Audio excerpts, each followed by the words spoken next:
तो इस हिसाब से आपके जैसे करते हो, जैसे आप ट्रांसफार्मर हो गया, तो ट्रांसफार्मर जो देखते हो बेटा, ये बहुत इम्पोर्टेंट डिवाइस है। और के लिए डिवाइस हो कि नहीं हो इम्पोर्टेंट, आपके लिए ज़रूर है, क्योंकि 5 नंबर के क्वेश्चन में ये आते हैं। और नीचे इसका एक छोटा सा न्यूमेरिकल रहता है या शॉर्ट आंसर रहते हैं। तो so today I am going to discuss about transformer. यू आए बात समझ में? अब देखो ट्रांसफार्मर है क्या चीज़। ट्रांसफार्मर में सबसे पहले देखो बेटा, हम बार बार आपको बताते हैं, देखो यहाँ से आंसर लिखना है ट्रांसफार्मर वाला, तो लाइन खींच दो कॉपी पर, जिससे पता चलेगा कि उस लाइन के ऊपर दूसरा आंसर है, नीचे दूसरा आंसर है। और उसके बाद शुरू करो ट्रांसफार्मर। और हमने बराबर आपसे कहा है राइट इन पॉइंट्स, कंसेप्ट आपका क्लियर है क्या चीज़, समझ लो अच्छे ढंग से।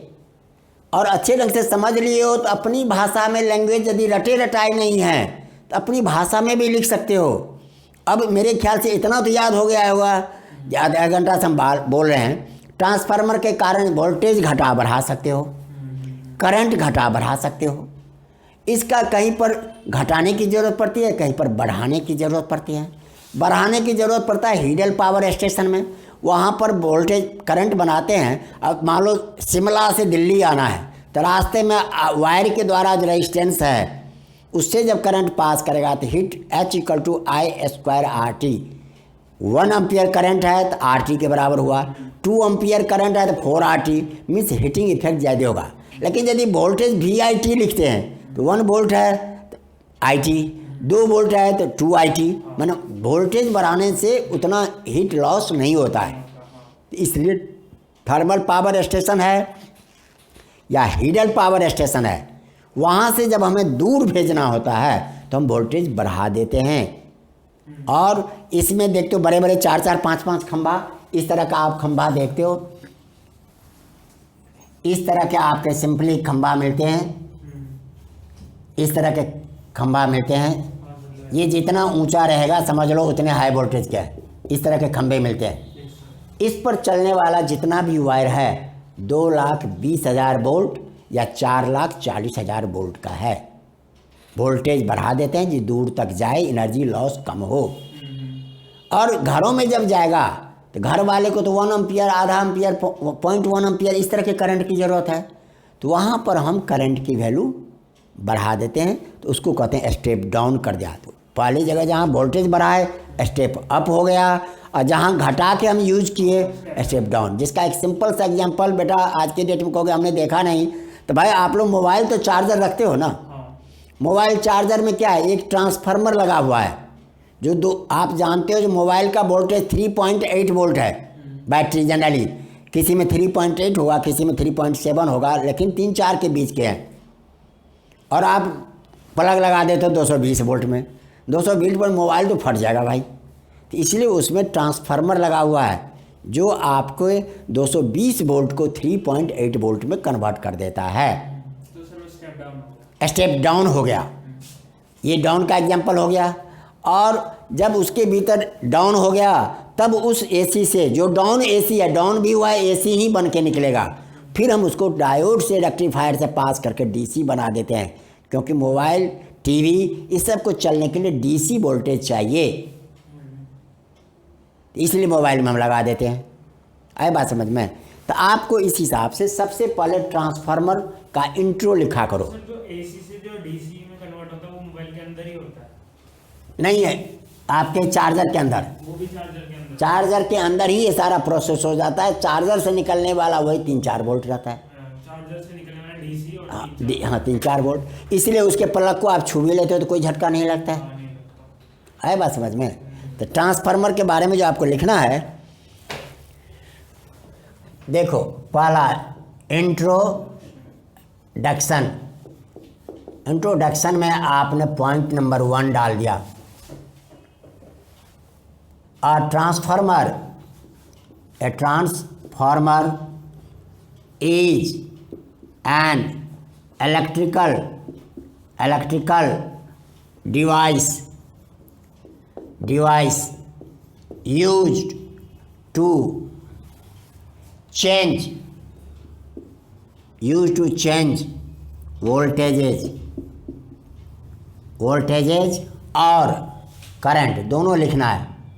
और देखो बेटा, हम लोग जनरली करंट लिख देते हैं, आप लोग भी कॉपी में करंट लिख देते हो, लेकिन ये 100% सही नहीं है। एयर करंट भी हो सकता है, वाटर करंट भी हो सकता है, इसलिए वेल एंड बेटर रहेगा आप यहाँ पर लिख दिया करो इलेक्ट्रिकल करंट। आ गया बात समझ में? पॉइंट नंबर 1 आपके ये हो गए, for to change the AC voltage. अब यहाँ पर ये छूट गया है, तो AC वोल्टेज, और यहाँ पर भी छूट गया AC करंट। AC करंट और AC वोल्टेज को हम चेंज करने में यूज करते हैं। सेकंड पॉइंट इसी का देख लो, the transformer which increases AC voltage is called step up transformer. इसको हम स्टेप अप ट्रांसफार्मर कहते हैं। तो ऐसे ट्रांसफार्मर जो वोल्टेज बढ़ाता है उसको हम क्या कहते हैं? Step up. या हम वोल्टेज बढ़ाते हैं तो करंट क्या होगा? Here current decreases. वो भी याद रखो बेटा concept, here current decreases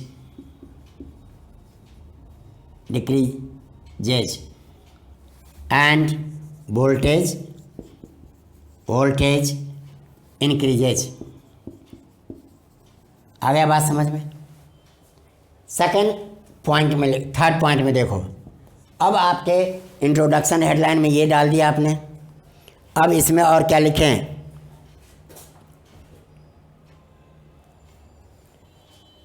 the transformer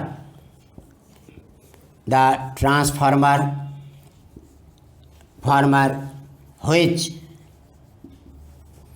decreases AC voltage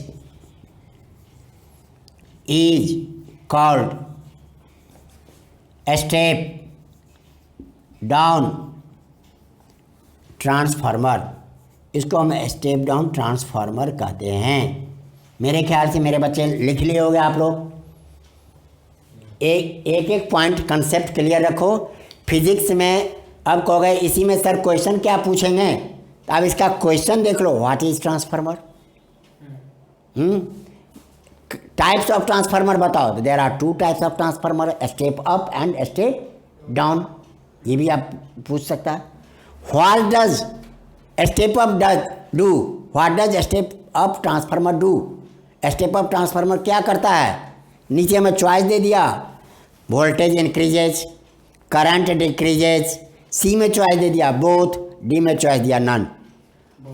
यहाँ बोथ हो जाएगा। यदि वोल्टेज बढ़ रहा है तो करंट घट रहा है। अब इसी तरह से हमने लिख दिया transformer which decreases AC voltage is called step down. Here voltage decreases and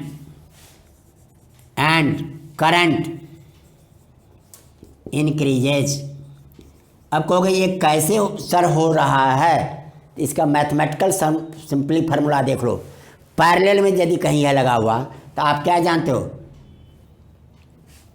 potential difference में आप जो लिखते हैं VI, P equal to VI जानते हैं। अब सिंपली यहाँ समझने के लिए हम बता रहे हैं। अब आपके इसमें क्या लिख सकते हो? V1 I1, V2 I2। Power तो उतना ही है, एनर्जी पर सेकंड उतना ही है। यहाँ पर वोल्टेज बढ़ाओगे तो ये घट जाएगा, ये घटाओगे तो ये बढ़ जाएगा। इसी फार्मूले पर हैं। तो इस हिसाब से आपको मेरे ख्याल से अब इंट्रोडक्शन में 3 पॉइंट दिए, एक एटलीस्ट लिखना मस्ट है। इसी में एक और पॉइंट घुसेड़ देते, there are 2 types of transformer. चलो यहाँ पर हम लिख ही देते हैं। 10 there are 2 types of transformer.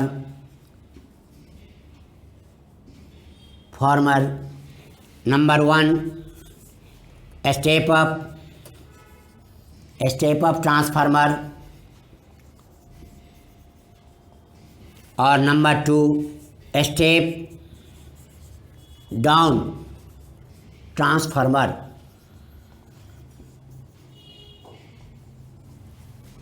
अब देखो इस तरह से आपके लुकअप जैसे टीचर देखेंगे 4 पॉइंट इन्होंने इंट्रोडक्शन में लिखा है। मोस्टली बच्चों के कॉपी में ज़रूरी तो नहीं है जो पहला कॉपी आप ही का जाए। मोस्टली बच्चों के कॉपी में उन्होंने इंट्रोडक्शन ही नहीं देखा, किसी में देखा तो 1 लाइन देखा, 1 पॉइंट देखा। अब 4 पॉइंट बच्चे ने क्या लिखा है भाई, सरप्राइज। और इस तरह से वो फ़ौरन इसको लुक में आ जाएगा और देखेंगे। अब आपके नेक्स्ट पॉइंट में आ जाओ, इसका प्रिंसिपल। देखो प्रिंसिपल हमने अंडरलाइन कर दिए, यहाँ पर डॉट लगा दिए। अब ये जैसे प्रिंसिपल हो गया तो प्रिंसिपल ये किस पर काम करता है? तो बेटा एसी जनरेटर किस पर काम करता है बताओ, कल बताए थे। Electromagnetic induction.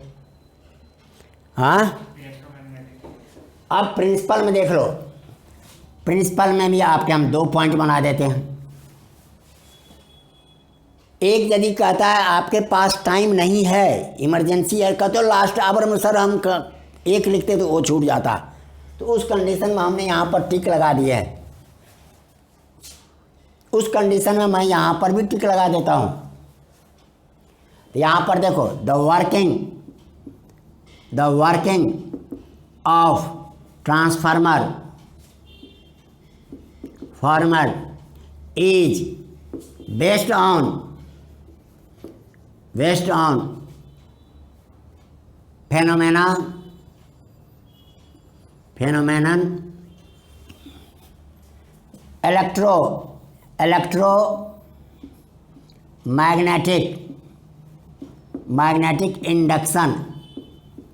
electromagnetic इंडक्शन के आधार पर ये काम करता है।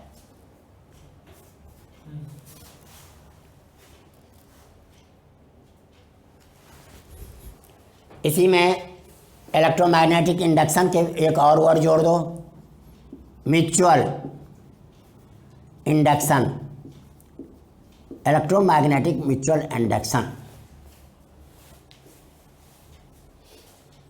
हम 2 तरह के इंडक्शन पढ़े थे, नाम बताओ। इंडक्शन में 2 तरह के पढ़े थे फैराडेज लॉ के बाद।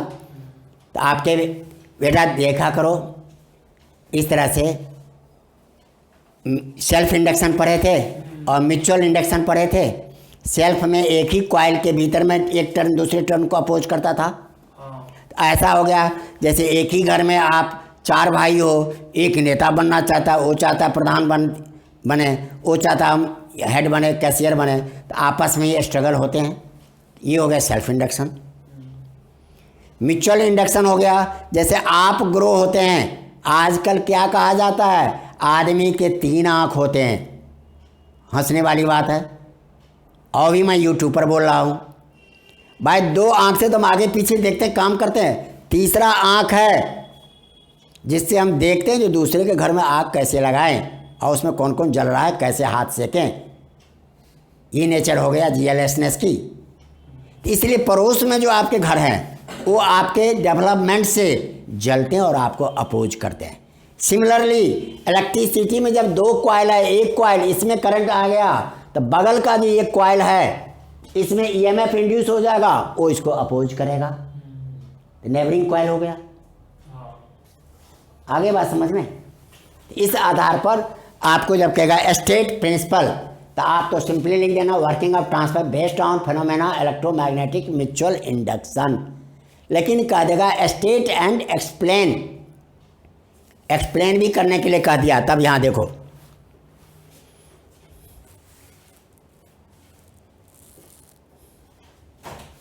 सेकंड में देखो पॉइंट में, when magnetic flux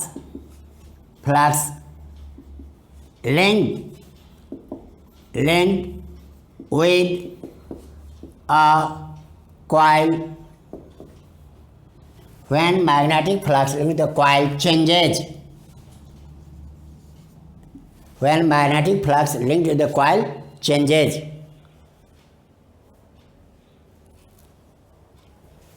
An EMF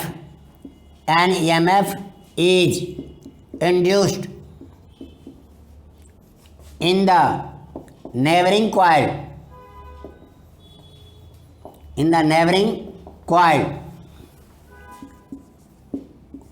Which opposes the change in flux. Change in flux लिख लो, हो गया। आगे बेटा 2 में, तो whenever magnetic flux link to the coil, whenever लिख दो तो बेटर रहेगा। Whenever magnetic flux link to the coil, एक में फ्लक्स में चेंज होगा। मैंने कहा ना, एक घर में डेवलपमेंट होने लग गया तो दूसरा अपोज करेगा। An induced EMF is induced in neighbouring coil which opposes change in flux. यहाँ तक आपके देख लिए। इसके बाद आप आ जाओ वेल लेवल्ड डायग्राम। अब वेल लेवल्ड डायग्राम में बेटा आ जाओ, इसके देखो कैसे क्या लिखना है। अब इसके डायग्राम बुकों में देखते हो तो तरह तरह के बनते हैं, अलग अलग तरह से बनते हैं। तो आपको इतना ज़्यादा कहानी बनाने की ज़रूरत नहीं है। वेल लेवल डायग्राम में देख लो, ये जो चाहोगे जो बुक की तरह हम प्रिंट कर दे पॉसिबल नहीं है। वेल एंड गुड होना चाहिए, नीट एंड क्लीन। लेकिन नीट एंड क्लीन से भी बेटर है उसका नंबरिंग, वो है कहाँ कहाँ क्या चीज़। आप कहाँ आधा घंटा टाइम खर्च कर दिए इसी में, तो नहीं, बेनिफिशियल नहीं है। तो आप देख लो बेटा बनाने का तरीका। एक हमने ये बना दिया, अब दूसरा जो बना देंगे देख लो, इससे थोड़ा इधर बढ़ा दिया,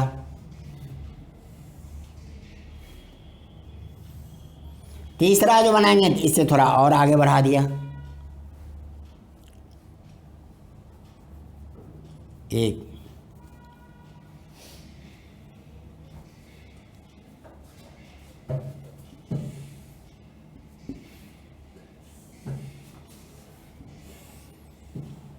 आपके बन गए रेक्टेंगल, एक थोड़ा हटके रेक्टेंगल, दूसरा रेक्टेंगल।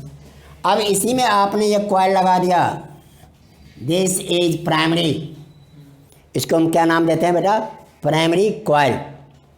अब यहाँ पर आपने ये किसका सिंबल है सौरभ, एस की तरह उल्टा है हॉरिजॉन्टल, ये किसका सिंबल है बताओ, एसी करंट का सिंबल है ये। और यहाँ से आप दूसरा देख लो, कॉइल ऐसे लगा दिया। अब आपके इसमें आप आउटपुट लेना चाहते हो तो स्विच लगा, आउटपुट लगाओगे तो स्विच लोगे। तो आउटपुट के लिए आपके यहाँ पर इसको हम कहते हैं P1 P2, और यहाँ पर हमने S1 और S2, और इसी के पैरेलल में एक रजिस्टर लगा देते हैं जो मान लो आगे नहीं ड्रॉ करता है तो इसके भीतर फ्लो करे, नहीं तो फूक जाएगा। और ये हम यहाँ से आउटपुट ले लेते हैं, ये हमारा हो गया S1 S2। आगे बात समझ में, यहाँ तक आपने वेल लेवल डायग्राम बना दिया। अब इसमें वेल लेवल का मतलब इसमें किसको क्या कहते हैं तो देख लो, नाम लिख दिए। देखो भाई आप बायो के बच्चे हो, इसमें बायो में लेवलिंग करना सिखाए हैं टीचर, एक साइड होना चाहिए सर, वन साइड। यहाँ पर आप जैसे ऊपर में लिखे लैमिनेटेड, ये भी कैपिटल में होना चाहिए। टाइम रहे तो ऐसे देखो, लेवलिंग करने का तरीका सीख लो। लैमिनेटेड नेटेड core, laminated core,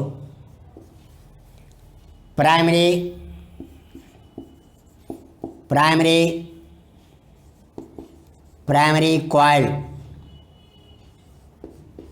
secondary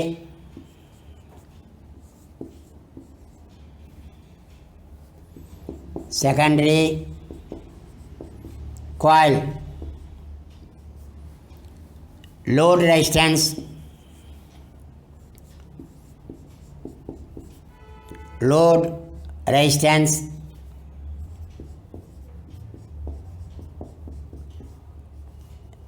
scale एक यहाँ से लाइन खींच दिए। और नाम देख लो अब इसमें। अब ये लैमिनेटेड कोर है, ये हो गया। अब ये प्राइमरी का यहाँ से जगह नहीं दिख रहे हैं, तो प्राइमरी के लिए ये हो गया। इसी तरह थोड़ा ऊपर लिखोगे तो ऊपर से आ जाएगा। आया बात समझ में। और ये आपके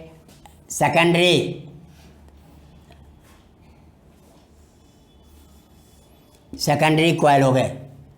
लोड रेजिस्टेंस, ये आपके लोड रेजिस्टेंस हो गए। देख लिए इसके, तो पेंसिल से हम इस तरह से मार्किंग कर देते हैं। नहीं तो कहते भाई हम फिजिक्स के बच्चे हैं, यहाँ प्राइमरी लिख देंगे, यहाँ सेकेंडरी लिख देंगे, लोड रेजिस्टेंस लिख देंगे, लैमिनेटेड कोर्स। बुक वाले तो चारों तरफ से लिख देते हैं। कहोगे सर बुक वाले तो गलत हैं। भाई उनको जगह बचाना है जो प्रिंटिंग खर्च कमाए। ये आपका प्रिंसिपल, देखो इंट्रोडक्शन प्रिंसिपल वेल डायग्राम तक आ गए। इधर आप लोगों ने लिख लिया बेटा, इधर लिख लिए हो। Hello, welcome to Essential Physics classes. Now, next point is construction. Next point is construction. अब इस कंस्ट्रक्शन में पूछते नहीं हैं जनरली, फिर भी हम 2-4 लाइन लिख के चले। तो आपको हमने क्या देखा। Now, next topic is construction. Next topic क्या है इस पे, ट्रांसफार्मर का कंस्ट्रक्शन। तो देखो बेटा, कंस्ट्रक्शन जनरली पूछे नहीं जाते, पेपर में तो रहते हैं। ज़्यादा प्रिंसिपल दे देगा, व्हाट इज दे देगा, ट्रांसफार्मर, टाइप्स ऑफ ट्रांसफार्मर, ये सब एक नंबर के क्वेश्चन। इस बार मल्टीपल चॉइस क्वेश्चन है, 30 मार्क्स रिड्यूस किया गया है। और इसमें ये छोटे छोटे पॉइंट, बड़ा सा डेरिवेशन सारे बच्चे रट के जाते हैं, लेकिन छोटा पॉइंट पर वो केयर नहीं करते हैं। तो मैं इसलिए जितना पढ़ाता हूँ उसको केयर करने का प्रयास करो। अब इसमें से देख लो, कंस्ट्रक्शन में दे दी, transformer consist of well insulated laminated core, ये कोर था। उसके बाद P1 primary coil, S1 S2 secondary coil are wound on laminated core, separated from each other. यहाँ पर लिख सकते हो सेपरेटेड फ्रॉम ईच अदर, जो एक दूसरे से अलग हैं, as shown in figure. Note कर दिए। आर इज लोड रेजिस्टेंस, जिसके पैरेलल हम बाहर आउटपुट लेते हैं, O oblique P that is output, और K इज की। जब स्विच ऑन करेंगे तो बाहर करंट मिलेगा, स्विच ऑफ कर देंगे तो करंट बाहर नहीं मिलेगा। ये मेन स्विच का काम करता है। इतना ही कंस्ट्रक्शन में लिख दिए, दैट्स ओके। खाली कोई पोर्शन नहीं होना चाहिए, समझे ना। अब ये ऐसा ही है। अब किसी मोटे तगड़े आदमी को देखोगे, भाई तोंद तो निकल के इतना बड़ा हो गया, और बेटे हड्डियों हाथ में ताकत ही नहीं है, तो देखने में अच्छे नहीं लगते। यदि वही मोटाई पूरे बॉडी में हो तो वही हैंडसम कहलाते हैं। आए बात कि नहीं आए। इस तरह से सारा पॉइंट देखो। अब वर्किंग एंड थ्योरी, अब इसको भी हम पॉइंट के रूप में इंडिकेट कर देते हैं। देखो point number 1, according to Faraday's laws of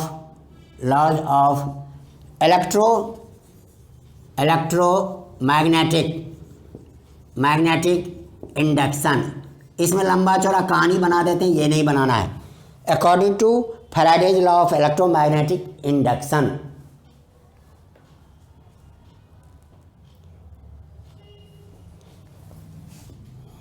the induced EMF per turns is same। हमने EMF जो इंड्यूस होगा तो एक टर्न में कितना EMF होगा, is same for both primary and secondary coil, same for both primary and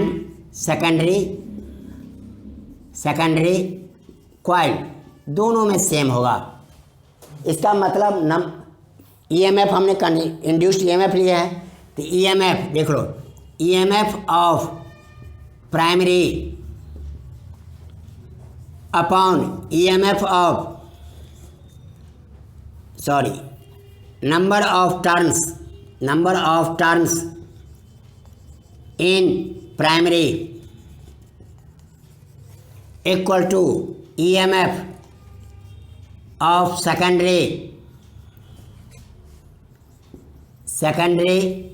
coil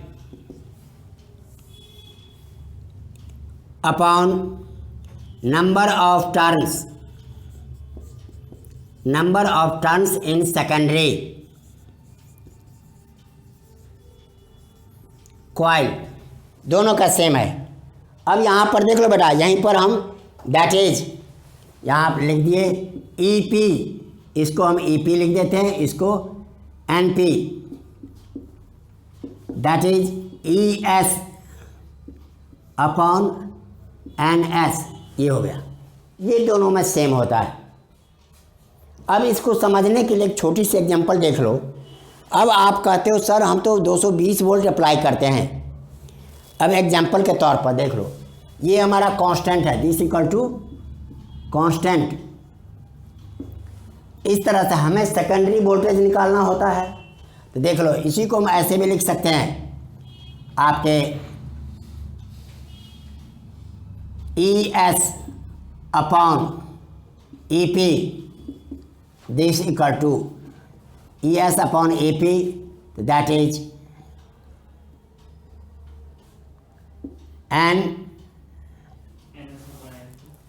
NS upon NP। आप cross multiply किए, यहाँ देख लो, रुक जाओ, ऐसे शॉर्टकट नहीं करो। ये आपके EP into NS equal to ES into NP, therefore this equal to आपके हो गया EP into NS upon NP। ये आपका रिक्वायर्ड वोल्टेज हो गया सेकेंडरी कॉइल का।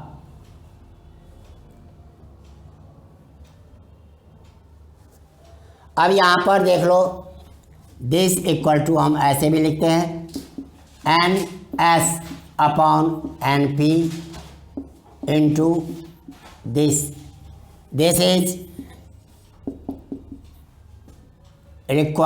Is expression for secondary voltage.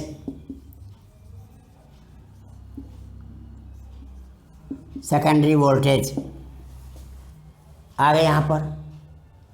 अब यहाँ पर NS, if NS by NP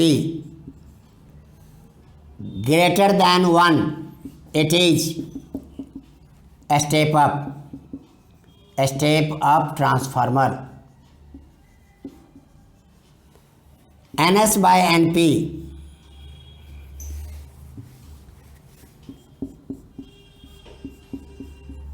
less than 1, it is a step down transformer.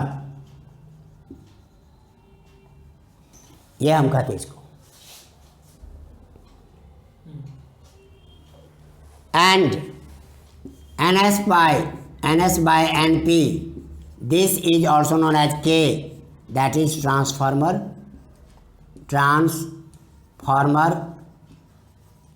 Constant. इसी को हम ट्रांसफार्मर कांस्टेंट भी कहते हैं। तो देयरफॉर दिस इक्वल टू, ये भी लिख सकते हो K into this. Transformer constant कितना है, ये आपको ये लिख दिए। अब बेटा ये तो हमने थ्योरेटिकली आपको पेपर करना था, लिख दिए हमने, आए बात समझ में। लेकिन इसमें से अब आपसे थोड़ा समझने का प्रयास करो।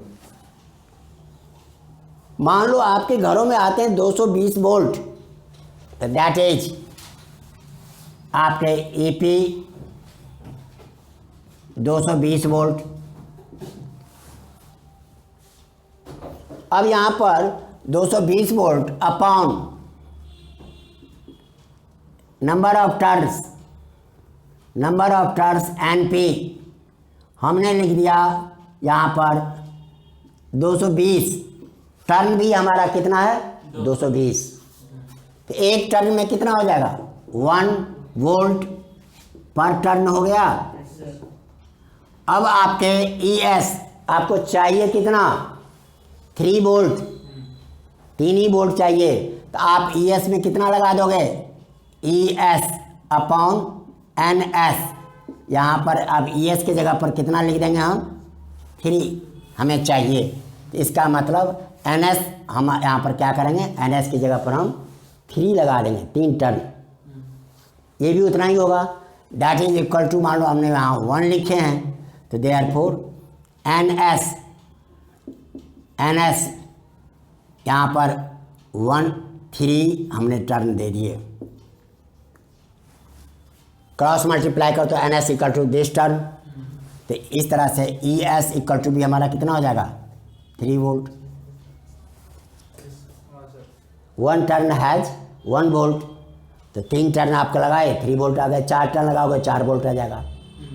यहाँ पर 220 टर्न के इस तरह से हम निकालते हैं, ये समझने के लिए हमने बताया। अब पेपर में आपके यहाँ तक जैसे बेटा ये वर्किंग थ्योरी इतना ही है, पार्ट 1 वर्किंग थ्योरी जनरली कहता है तो यहीं तक लिखना है। लेकिन कभी कभी कहता है इंड्यूस्ड करंट बताओ, करंट का डेरिवेशन निकालो। तो करंट के डेरिवेशन निकालने के लिए क्या जानते हैं, सेकंड पॉइंट में, as there is no loss of energy then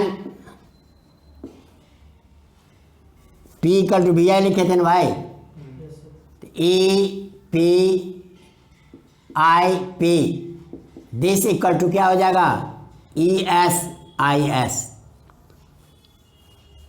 ये हमारे पास हो गए। अब हमें आई एस निकालना है, सेकेंडरी करंट निकालना है। तो आई एस इक्वल टू हम क्या लिखेंगे, I S equal to E P I P upon E S.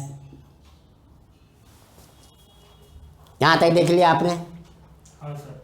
अब आपके इसमें क्या देखे हो, यहाँ पर देख लो, E P upon E S अलग हो गया, इंटू आई पी लिखेंगे हम। अब यहाँ पर देख लो बेटा, यहाँ जो हम लोग निकाले थे इसी में ई पी अपॉन ई एस, इसको लाते हैं तो यहाँ पर क्या हो जाएगा हमारा, N P upon N S हो जाएगा इंटू आई पी। और बट इसी को हम क्लियर कर देते हैं आपके लिए, N S upon N P लिख सकते हैं। हाँ सर। That is 1/k into I P. ये हमारा आई एस हो गया, 1/k इंटू आई एस। आप ये भी फार्मूला लिख सकते हो, दिस इज रिक्वायर्ड करंट का ये फार्मूला हो गया हमारे पास। और आगे बढ़ा के 1/k भी लिख सकते हो। तो आई पी जितना भी होगा उसी का आई पी अपॉन के, ट्रांसफार्मर कांस्टेंट कितना है उससे के से डिवाइड कर दे, ये हो गया इसका। आगे बढ़ा सेकंड पॉइंट में, यहाँ तक बेटा आपके वर्किंग एंड थ्योरी हैं। इसके अलावे इसमें और भी कुछ बातें हैं। अब आपके कुछ पॉइंट और वेट करो। Have you written this side. अब आपके यहाँ तक क्वेश्चन क्या देंगे, with the help of diagram explain working and theory of transformer and write 2 assumptions. अब ये तो नया टॉपिक्स हो गया। जैसे हम 2 प्रिकॉशन लिखते थे मीटर ब्रिज में, पोटेंशियोमीटर में, ऐसे ही यहाँ पूछ रहे 2 एजम्पशंस बताओ। तो पहला एजम्पशन, ये मान लो हमें कुछ नहीं पता है, तो आप इससे जो इसमें जाएगा मैग्नेटिक फ्लक्स, टोटल यहाँ एज्यूम किए थे कि एक साथ जाएगा, लेकिन कुछ फ्लक्स तो बाहर भी निकल जाते हैं ना। आया बात समझ में। इस तरह से यहाँ भी एनर्जी का लॉस हो जाएगा। तो इसके लिए एजम्पशंस में लिखो, एजम्पशंस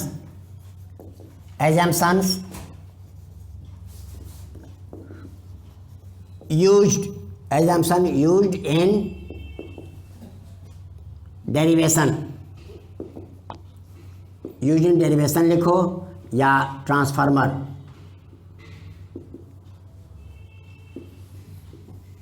पहला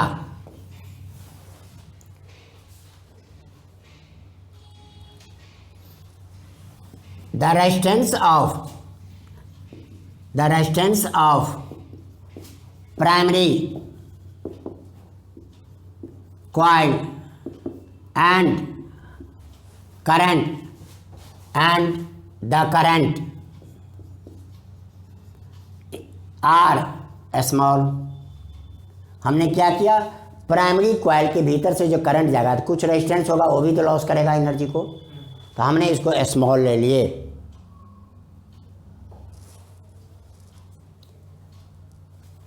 सेकंड में हमने अभी बताए थे देयर इज नो लीकेज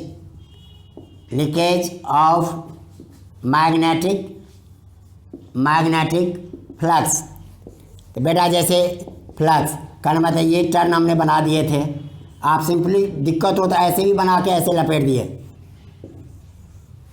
अब इसमें जितना भी बना वो डायरेक्ट यहाँ से यहाँ जाएगा, लेकिन कुछ न कुछ बाहर भी निकल जाते हैं। तो हमने यहाँ एज्यूम किया कि भाई बाहर कोई नहीं जा रहा है, यहाँ से जितना मैग्नेटिक फ्लक्स बना वो सब इसके भीतर जा रहा है। ये मेरा एजम्पशन था, तब ये फार्मूला सही है। यदि आप लीकेज मान के चलोगे ये फार्मूला गलत हो जाएगा। हर रियलिटी में ऐसे होता है, इसलिए ट्रांसफार्मर की इफिशियंसी नोट किए जाते हैं। नियम के अनुकूल तो भाई जितना एनर्जी दिया उतना मिल गया आपको, 100% होना चाहिए, लेकिन 100% होता नहीं है, 80% 70% इस तरह से होते हैं। आपके ये एक बन गए आपके, तो 2 एग्जाम्पशन हमने लिखा दिया। तीसरा देख लो, सेकेंडरी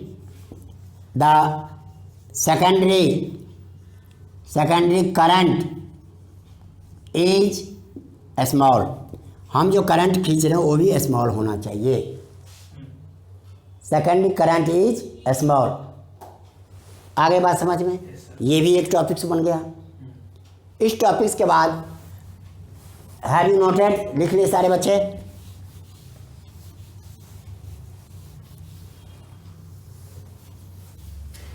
अब इसके कुछ और टॉपिक्स बच गए हैं, जैसे ट्रांसफार्मर इफिशियंसी कितना है, इक्विवेलेंट रेजिस्टेंस कितना है, एनर्जी लॉस इन ट्रांसफार्मर कितना होता है। या तो वेट करो तो मैं अभी कर देता हूँ, पूरा कर देते हैं, 10-15 मिनट लगेगा, और नहीं वेट करोगे तब तो अलग बात है। अब इसी में देख लो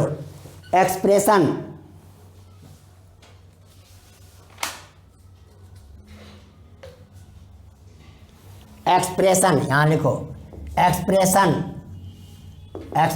for equivalent resistance of a transformer.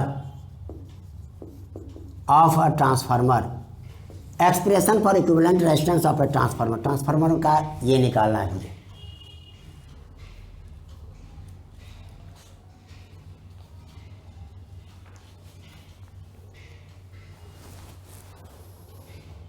अब हम क्या जानते हैं देख लो, वी हैव, अभी हम पीछे पढ़े थे IS, ये हम पढ़े थे, यहाँ पर क्या लिखे थे IS ES लिखे थे यहाँ पर we have EP IP equal to ES IS। तो इस आधार पर IP कितना हो जाएगा बेटा, ES IS अपॉन EP, ये हो गया हमारे पास। आगे बात समझ में। अब ये जो हमारे पास हो गए, लेकिन हम क्या जानते हैं, बट यहाँ वाले से देखो EP ES upon this, NS upon NP हम जानते हैं, but EP NP equal to ES NS। तो आपको यहाँ पर क्या करते हो बेटा, NS by NP into ES by EP। तो ES बाई EP ये हमारे पास है, इसके जगह पर हम क्या लिख सकते हैं, IP equal to NS by NP into EP, ये लिख सकते हैं।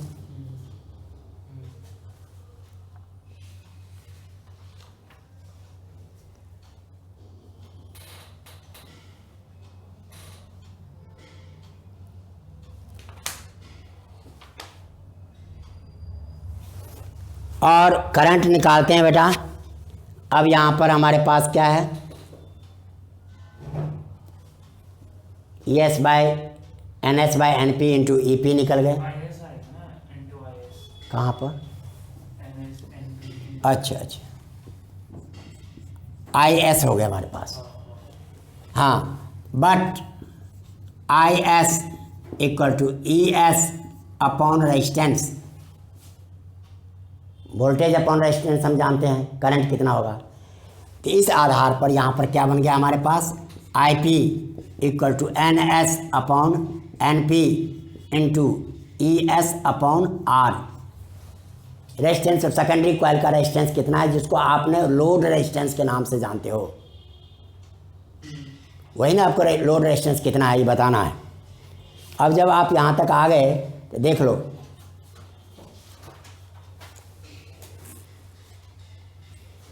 नाउ IP इक्वल टू, यहाँ पर ES बाई AP दिए थे, NS बाई NP ये भी लिख सकते हो।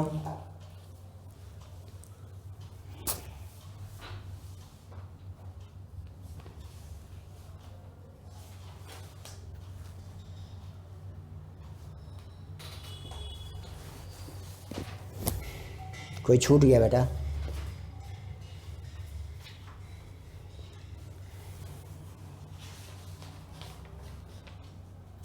नेक्स्ट क्लास में। एक minute, just minute.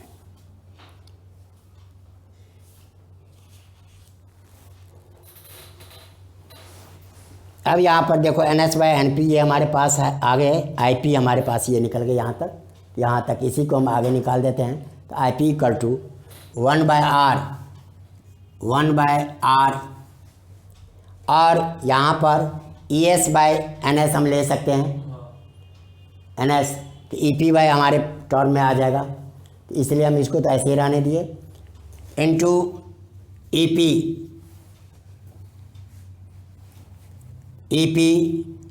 Into NS by NP। ये बेटा हमारा पहले से था, ये हमने लिख दिया। कहोगे कैसे? तो देख लो, ES by NS equal to EP by NP। तो हमें ES के जगह पर लिख सकते हैं, ये यहाँ ले आए, NS by NP into EP लिख सकते हैं। तो हमने ये वैल्यू यहाँ पर पुट कर दिए। अब इससे हमें क्या मिल गया देख लो, IP इक्वल टू 1/R, ये तो हमारा बाहर ही है, NS बाय NP स्क्वायर हो गया, NS बाय NP इसका square into EP। This is, जैसे आप निकालते हो तो ये हमारे निकल जाएंगे, IP equal to EP by R equivalent.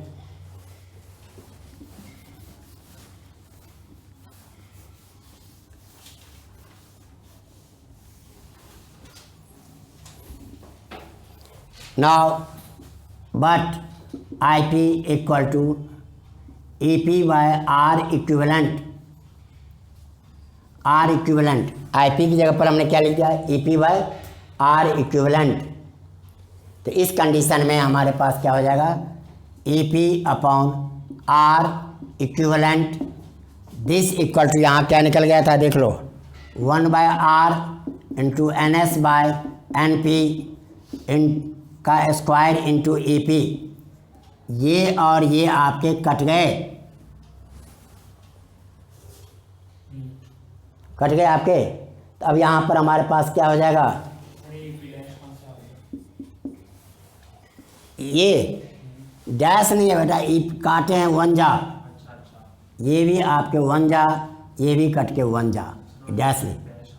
अब यहाँ पर देख लो, 1/R equivalent, this equal to 1/R into NS by NP का होल स्क्वायर। हमने इसको उल्टा कर दिए, R इक्विवेलेंट इसको ऊपर ले आएंगे, क्लियर लिख देता हूँ भाई। तो R इंटू ये ऊपर चला गया, NP बाय NS का स्क्वायर निकल गए, देयरफॉर R इक्विवेलेंट का एक्सप्रेशन क्या निकल गया, NP by NS whole square into R. यहाँ पर आर ये जान N P number of turns in primary, N S number of turns in secondary, R हमारा लोड रेजिस्टेंस। तो पूरे ट्रांसफार्मर का this is required expression, this is required expression, this is required expression. यहाँ तक आ गया, यहाँ तक समझ में आ गया? इधर लिख लिया आप लोगों ने, तो तब आप यहाँ पर लिखो efficiency of a transformer. 2 line का है ये, एफिशिएंसी ऑफ अ ट्रांसफार्मर। इसके भी पॉइंट में बना दो, the ratio of output power to input power. Power लिख दिया, बुक वाले भी यही लिख देते हैं, लेकिन पावर का मतलब हो गया energy consumption per second, is called its efficiency. Second point इसी में देखो, therefore efficiency equal to output power upon input power. अब यहाँ पर आउटपुट पावर में हम क्या लिखते हैं, P equal to V I, जानते हैं फार्मूला? तो इस तरह से V I that is E S I S upon E P I P, ये हमारे पास आ गया फर्स्ट पॉइंट। सेकंड में ये लिख दिया हमने, थर्ड पॉइंट में लिख दो, ideal transformer has efficiency 100%। And ideal transformer किसको कहते हैं अभिषेक? An ideal transformer, the efficiency is 100%, but practically it is about 80%। 80% इसका मतलब 20% एनर्जी हमारा अभी लॉस। तो इसमें क्वेश्चन आपके, ये ट्रांसफार्मर बहुत बड़ा क्वेश्चन है, सारे पार्ट होते हैं और हर पार्ट का आपको ये देखना है। अब इसमें से जो टॉपिक्स बच गया हमारे पास, energy loss in transformer, uses of transformer. तो बेटा वेट करो, डोंट, हाँ एक पूरा क्वेश्चन पूरा हो जाएगा एक जगह।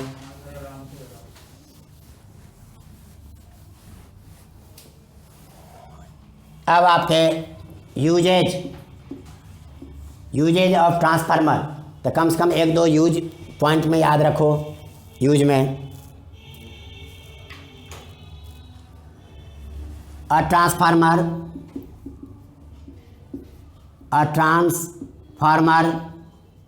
Is used almost all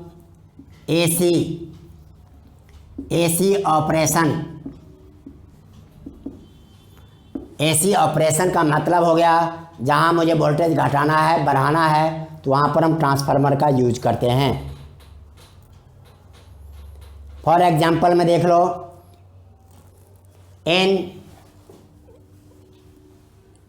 for example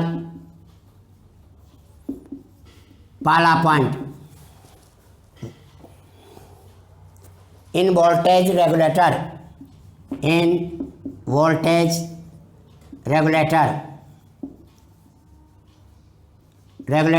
for TV fridge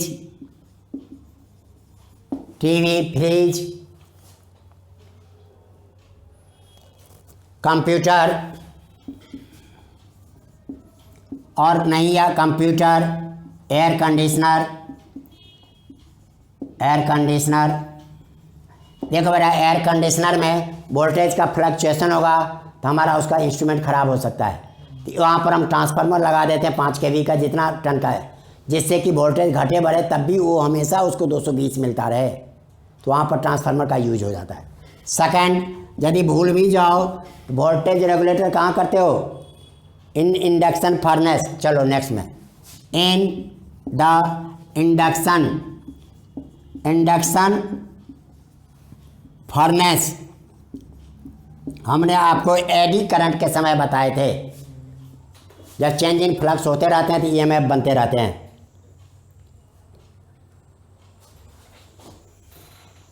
step down transformer is used in welding machine, welding purpose. जब हम वेल्ड करते हैं तो वो जो यूज करता है वो डीसी यूज करता है, तो वहाँ पर हम इसको एसी से डीसी बना के यूज करते हैं। इन ट्रांसफार्मर नेक्स्ट बताए थे, वोल्टेज बढ़ा के हम एक जगह से दूसरे जगह यूज करते हैं। तो step up transformer is used in transmission of AC, in transmission of AC over long distance, दूर दूर तक इसको हम भेजते हैं। यहाँ तक आपके समझ में आ गए। अब उसके बाद थ्योरेटिकली जो बच गया है एक पॉइंट, वो आप खुद भी नोट कर सकते हो। एनर्जी हम समझा देते हैं। Energy loss in transformer. अब यहाँ पर बच्चे से पूछे एनर्जी लॉस कैसे होता है ट्रांसफार्मर में, तो आपसे पूछ लेगा कॉपर लॉस बताओ ट्रांसफार्मर में, कॉपर लॉस। अब यहाँ पर ये डिफरेंट टाइप्स के एनर्जी हैं जो ट्रांसफार्मर में लॉस होते हैं। तो कॉपर लॉस जब बोल देते हैं तो बच्चे समझते क्या चीज़ हैं? कॉपर के वायर चोर काट के ले गया होगा। एक बच्चे से पूछा बेटा कॉपर लॉस क्या है? सर ट्रांसफार्मर लगाया, रात में चोर काट के ले गए उसमें से कॉपर का तार। That is wrong. रियल में है क्या चीज़? कॉपर का जो वायर लगाते हैं उनके भी कुछ रेजिस्टेंस होता है, उसके द्वारा जो कुछ एनर्जी लॉस होता है। हमने अभी 80% बताया ना, 20% एनर्जी तो लॉस ही हो रहा है। तो कॉपर के वायर के कारण जो लॉस होता है उसको हम कहते हैं कॉपर लॉस। लेमिनेटेड कोर के द्वारा जो लॉस होता है उसको हम कहते हैं आयरन लॉस। यहाँ पर 2-3 लॉस है, हम नाम लिख देते हैं। Please 5 minutes wait. और this is very big question and very very important.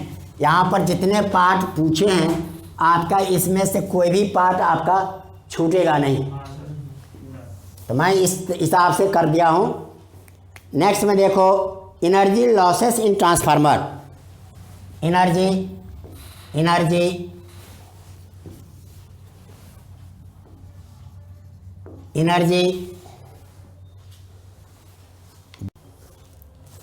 Now we come on last topic of transformer. कभी कभी पूछ लेते हैं इसका बताओ एनर्जी लॉस क्या होता है, आयरन लॉस, कॉपर लॉस।